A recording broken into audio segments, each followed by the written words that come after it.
acid and basis concepts, buffer equation, buffer capacity, buffers used in pharmaceutical systems, buffered isotonic solution, measurement of tonicity, methods of adjusting tonicity, major extra and intracellular electrolyte.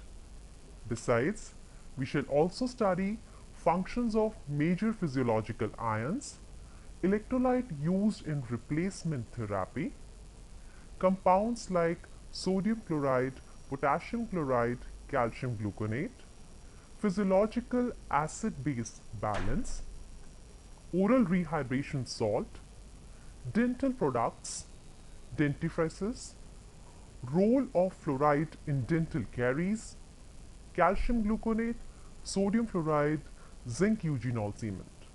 These three compounds are we're going to study in dentifrices. So let us start the syllabus topics one by one. The first one is acid, bases and buffers. Acid. This is not a new term for you. You have heard about the acid and bases in your science subject since class 7th. So acids, these are the substances which generally turn blue litmus red. They taste sour, खट्टे होते हैं ये. The pH is less than 7. On the other hand, bases or alkaline substances are the substance which turns red litmus blue. They taste bitter. Acids are sour and tastes are bitter. Bases are bitter in taste. कड़वे होते हैं. Bases have the pH greater than 7. The examples of acids will include hydrochloric acid, sulfuric acid, and acetic acid. Bases include sodium hydroxide, NaOH, potassium hydroxide, KOH. Now, the acid and bases are known since ages, and different scientists have given different theories explaining their behavior and their mechanism of action. Under these three different theories, we need to study Arrhenius theory, Bronsted-Lowry concept, and Lewis acid and base. We shall study these theories of different scientists one by one. Let us come to the first theory. Arrhenius theory of electrolyte dissociation. Dissociation means dissociating, that is, breaking into parts. This theory was given by the Swedish scientist Arrhenius in 1887. He said, whenever an electrolyte is dispersed in any medium or solvent, it dissociates, means it breaks into positive and negative charges. This process is called ionization, and the ions which are formed upon the dissociation, they carry electric current. They're responsible to carry current. This process takes place only when there is a medium or solvent. This doesn't take place in the solids. Depending upon this, Arrhenius told about acids and bases. According to this scientist Arrhenius, acids are the substance that produce proton in the solution. Say H ions or protons, these are the ones which are produced by the acids or which are given up by the acids. For example, HCl undergoes dissociation to produce H ion.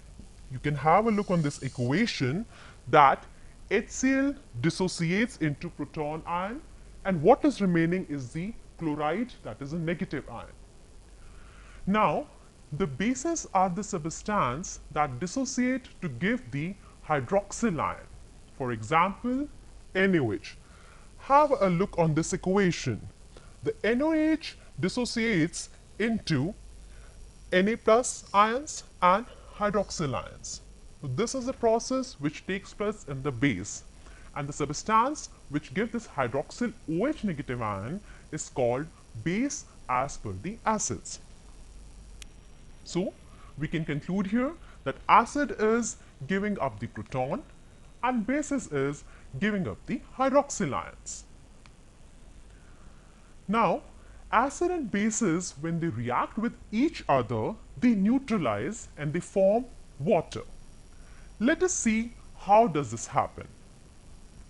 HCl undergoes dissociation to give H plus ion and chloride ion. Then NaOH dissociates into Na plus ion and hydroxyl ion.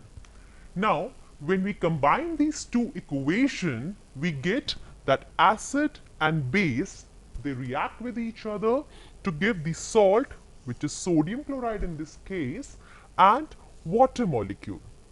This process is called neutralization. When acid and base react with each other in presence of a solvent, the reaction is called neutralization. Some more example of acids and bases shall include sulfuric acid. This is acid which is given by the formula H2SO4. Hydrochromic acid, which is HBr. Bases include sodium hydroxide, that is NaOH, and potassium hydroxide, which is KOH. Now, have a look on this equation. Here, ammonia. Do you think it has the proton ion to give? Or do you think it has hydroxyl ion to give?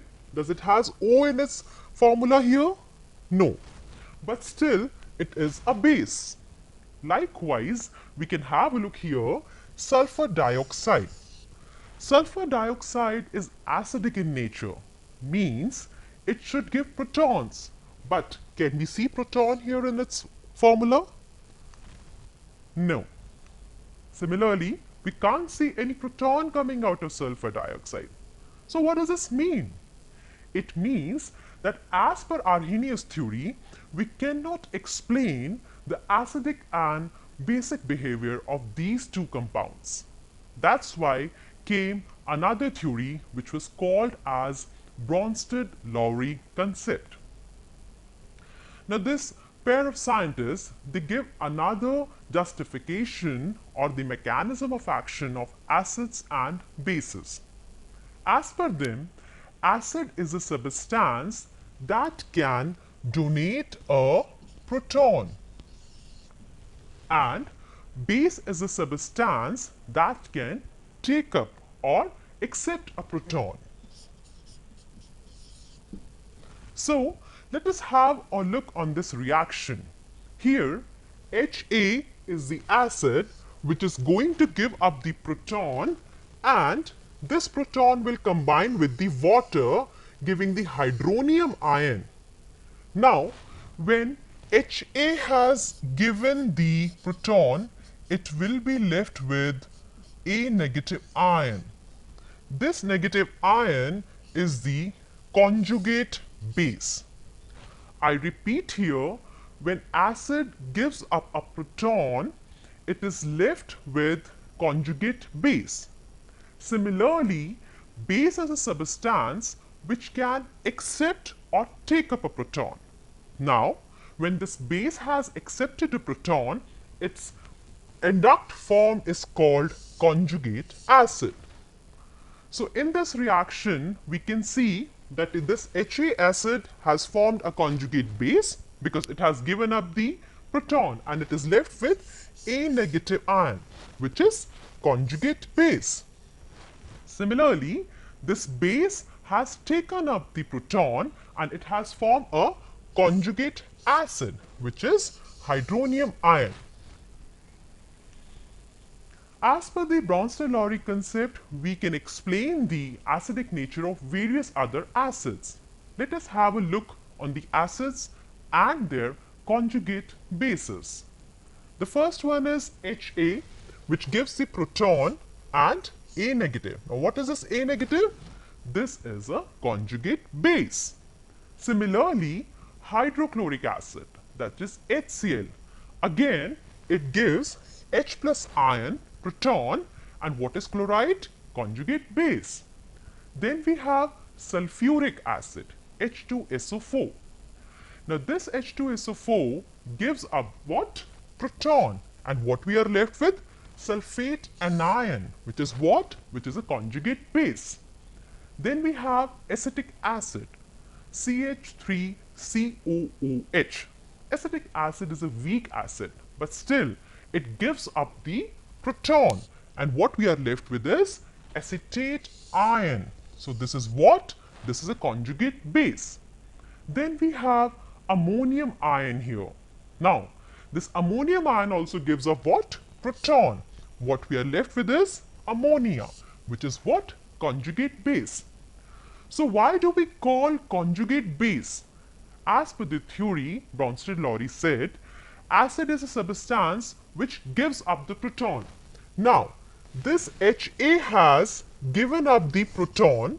This A negative ion is ready to accept the proton.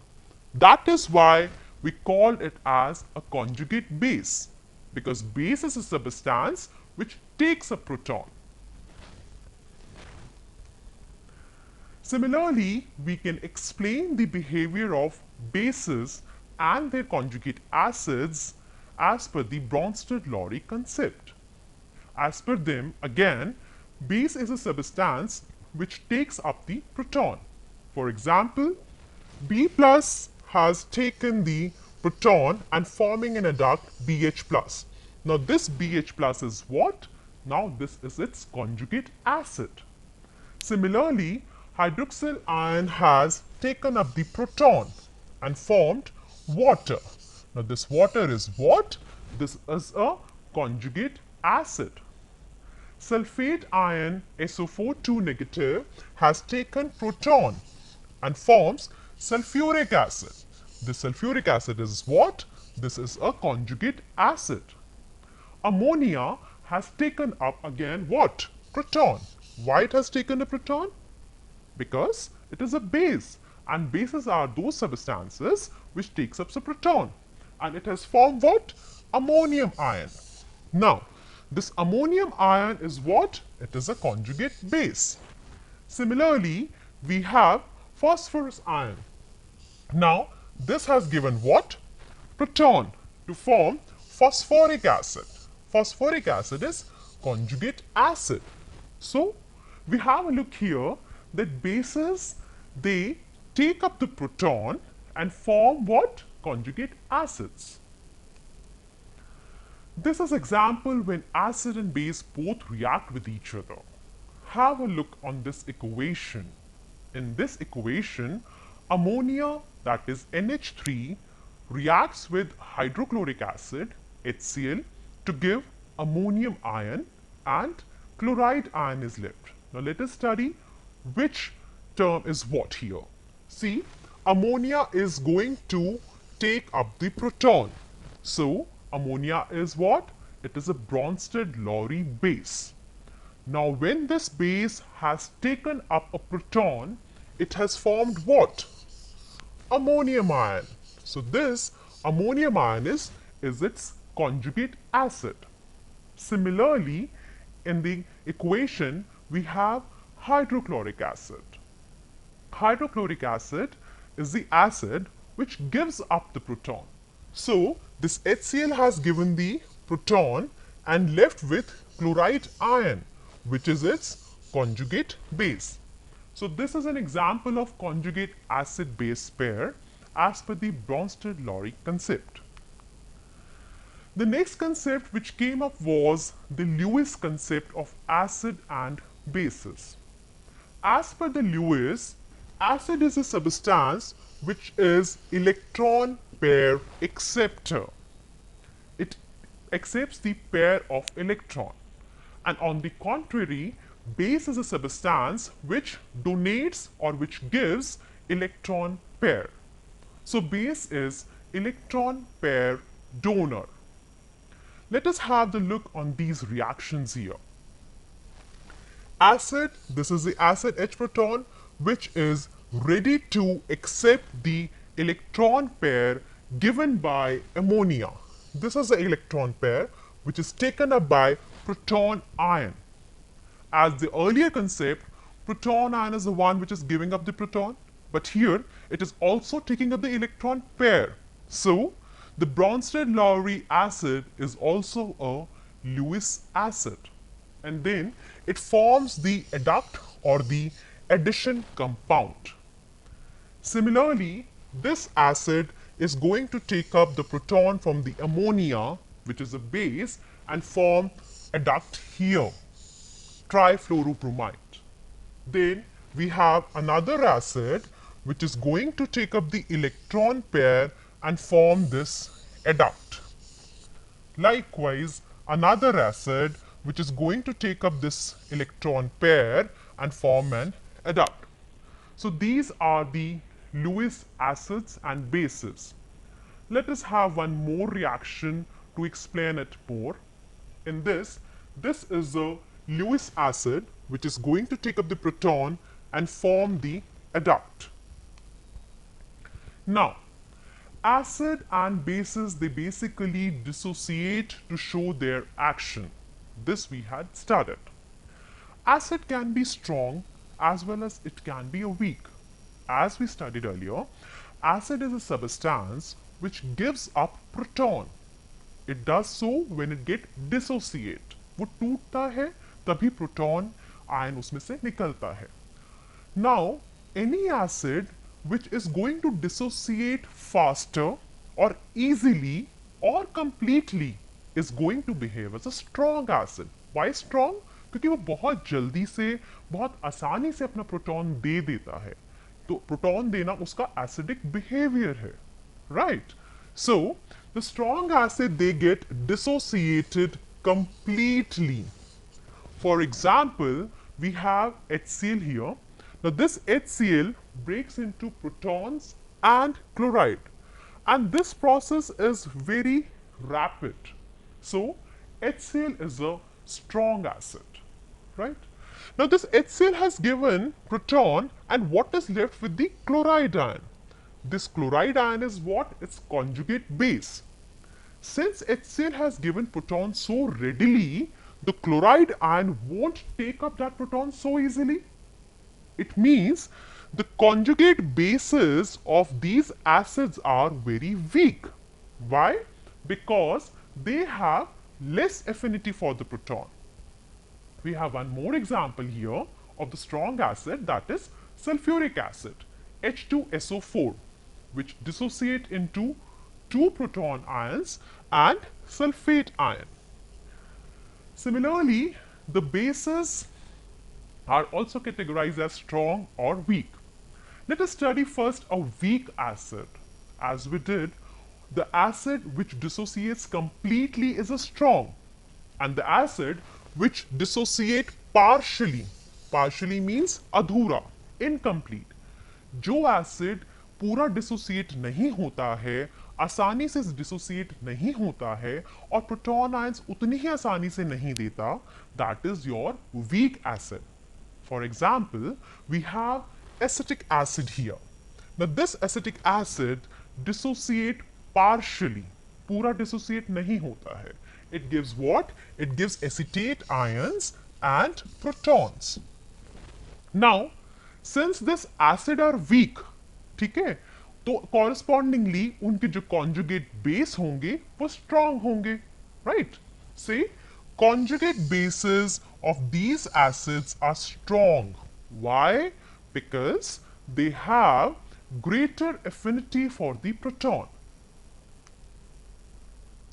Now, the acidic and basic behavior or the acidic nature also depend on the degree of ionization.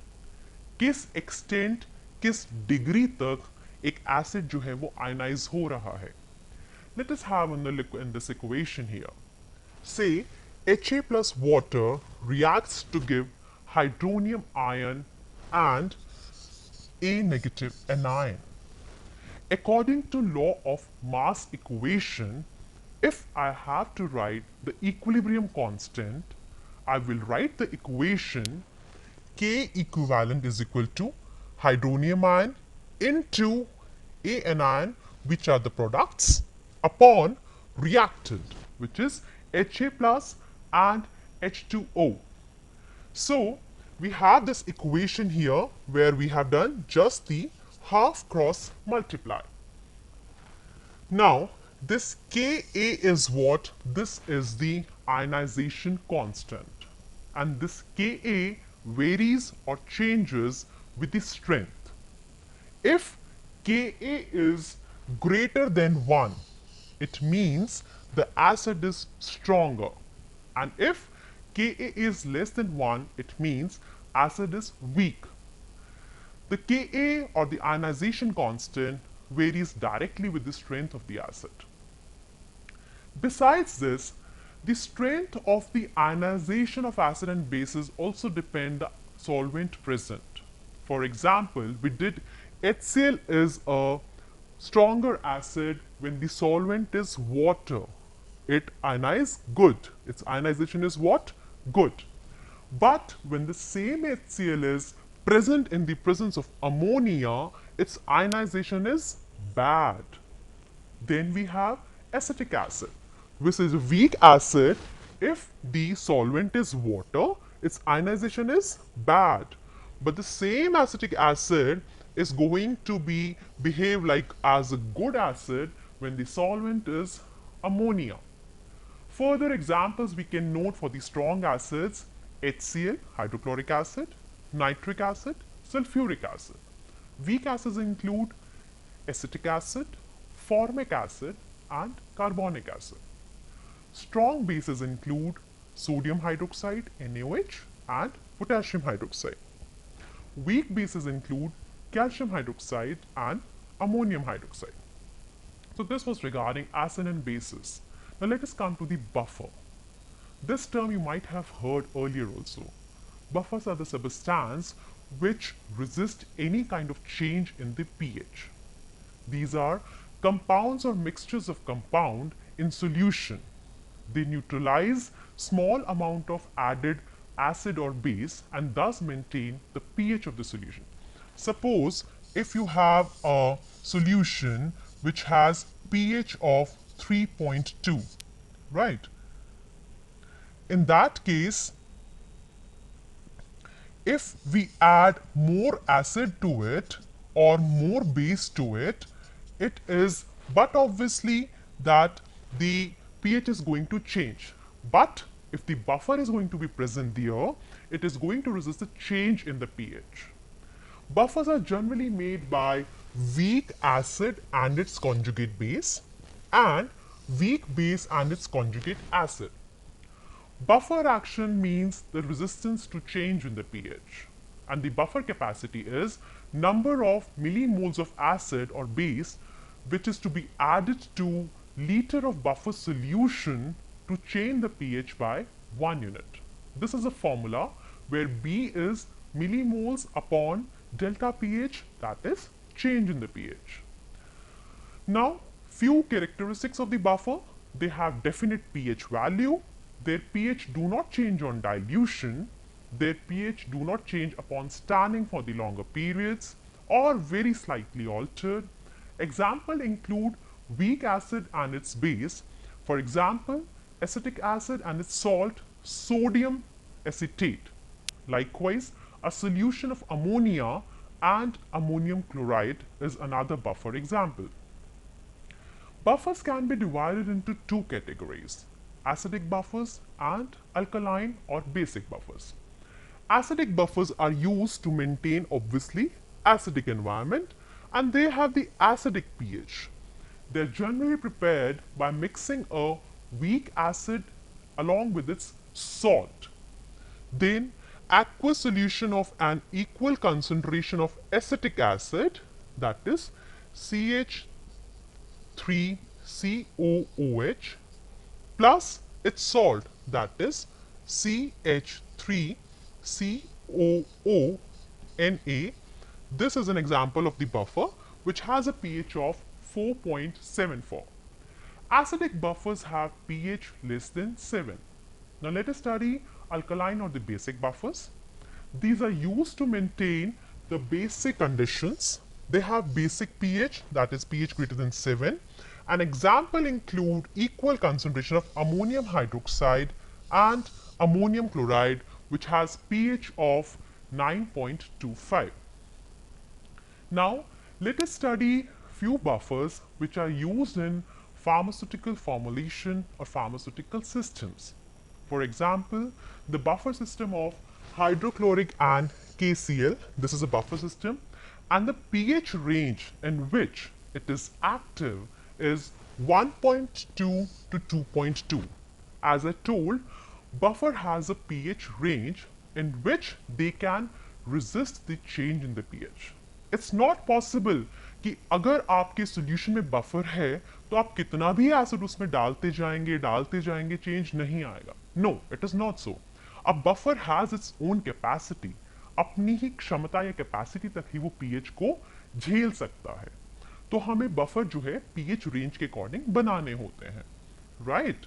So another example is HCl and potassium hydrogen phthalate, which has a buffer pH range of 2.2 to 4. Then we have sodium hydroxide and potassium hydrogen phthalate, which has a pH range of 4.2 to 5.8. Another example is the buffer of boric acid and sodium carbonate monohydrate with a pH buffer range of 5 to 9. Then we have potassium dihydrogen phosphate and sodium hydroxide with pH buffer range of 5.8 to 8.